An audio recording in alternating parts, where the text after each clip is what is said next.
Late us start this question here sine alpha equals to √3/2 आपको दिया हुआ है। साइन अल्फा का वैल्यू √3/2 के इक्वल दिया हुआ है। आपको बस ये सोचना है कि साइन के किस एंगल के लिए उसका वैल्यू √3/2 आता है। तो हम जानते हैं कि साइन 60 का जो वैल्यू होता है बच्चों, ये किसके इक्वल होता है? √3/2 के इक्वल होता है। डेट मीन्स अल्फा का जो वैल्यू है वो आपको 60 यहाँ से देखने को मिला। सिमिलर वे में अगर हम लोग बात करें बच्चों, तो कॉस बीटा का जो वैल्यू है ना, ये आपको किसके इक्वल दिया हुआ है? ये √3/2 के इक्वल दिया हुआ है। अगर इधर कॉस है तो हमें सोचना है कॉस के किस एंगल के लिए उसका वैल्यू √3/2 होता है। तो वी नो डैट cos 30 का जो वैल्यू होता है बच्चों, ये किसके इक्वल होता है?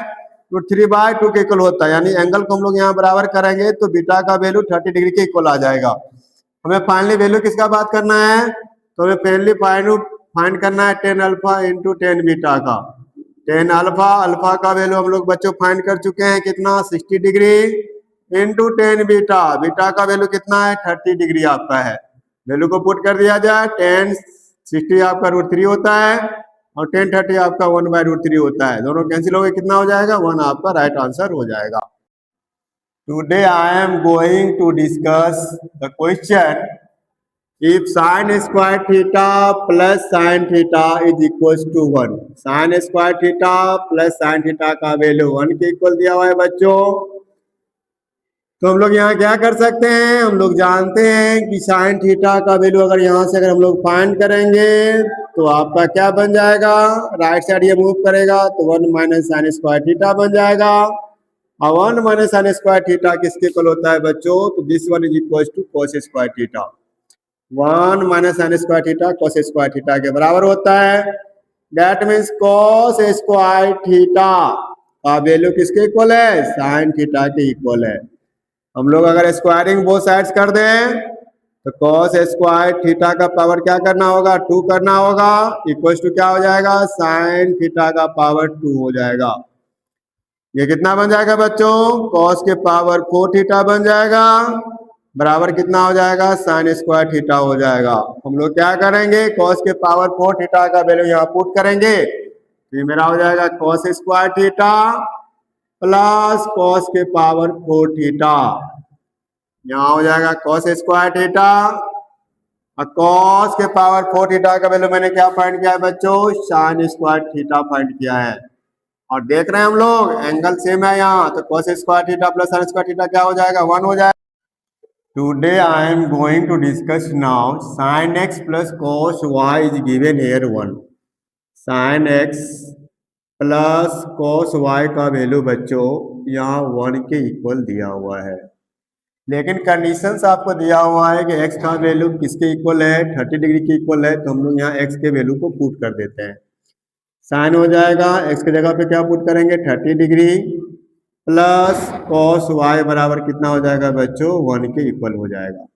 वी नो डैट साइन 30 का वैल्यू बच्चों 1/2 के इक्वल होता है। तो 1/2 प्लस cos y बराबर क्या बन जाएगा बच्चों? 1 बन जाएगा। यानी हम लोग cos y का वैल्यू फाइंड करेंगे तो 1 माइनस 1/2 बराबर कितना हो जाएगा? 1/2 बन जाएगा। तो आपको देखना इधर अगर cos है तो cos के किस एंगल के लिए उसका वैल्यू 1/2 होता है। तो वी नो डैट cos 60 का वैल्यू किसके इक्वल होता है बच्चों? 1/2 के इक्वल होता है। हम लोग एंगल को बराबर कर सकते हैं तो y का वैल्यू मेरा कितना आ जाएगा? 60 डिग्री आ जाएगा।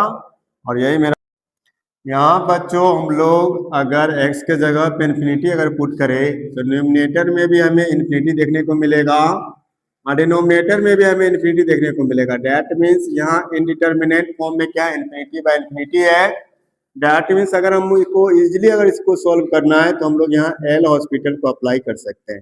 इस जगह limit x tends to infinity, that means हमें x के रेस्पेक्ट में क्या करना है? न्यूमरेटर को डिफरेंशिएट करना है। तो x स्क्वायर का डिफरेंशिएशन क्या बन जाएगा बच्चों? 2x, 5 का डिफरेंशिएशन 0 डिवाइडेड बाय, नीचे हम लोग क्या करेंगे? इसको भी हम लोग x के रेस्पेक्ट में डिफरेंशिएट करेंगे। x स्क्वायर है तो ये बन जाएगा 2x, 4x का डिफरेंशिएशन आपका 4 बन जाएगा, 3 का डिफरेंशिएशन 0 आ जाएगा।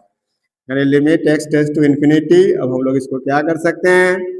ये आपका है 2x, ये आपका 2x प्लस 4। यहाँ पे बच्चों अगर हम लोग देखें तो इन्फिनिटी बाय इन्फिनिटी का ही फॉर्म है। हम लोग इसको एक बार और x के रेस्पेक्ट में डिफरेंशिएट कर देते हैं तो ये मेरा बन जाएगा 2 और ये भी मेरा बन जाएगा 2 प्लस 0। यानी डैट मीन्स 2/2 बराबर क्या हो जाएगा आपका 1 जो है सो यहाँ आपका y का वैल्यू यहाँ बच्चों आपको दिया हुआ है e की power x into sine x. और हम लोग क्या करेंगे y यहाँ x के फंक्शन में है तो हम लोग डिफ्रेंशिएट कर सकते हैं y को with respect to x, that means dy/dx लिख सकते हैं। यहाँ हम लोग क्या करेंगे मल्टीप्लिकेशन रूल को अप्लाई करेंगे। यहाँ हमारे पास दो टर्म है e के पावर x को अगर हम लोग कांस्टेंट रखेंगे तो हम लोग डिफ्रेंशिएशन किसको करेंगे बच्चों साइन x को करेंगे। यहाँ साइन x है तो नीचे में आपका क्या आ जाएगा dx आ जाएगा। फिर आपको साइन x को कांस्टेंट रखना होगा।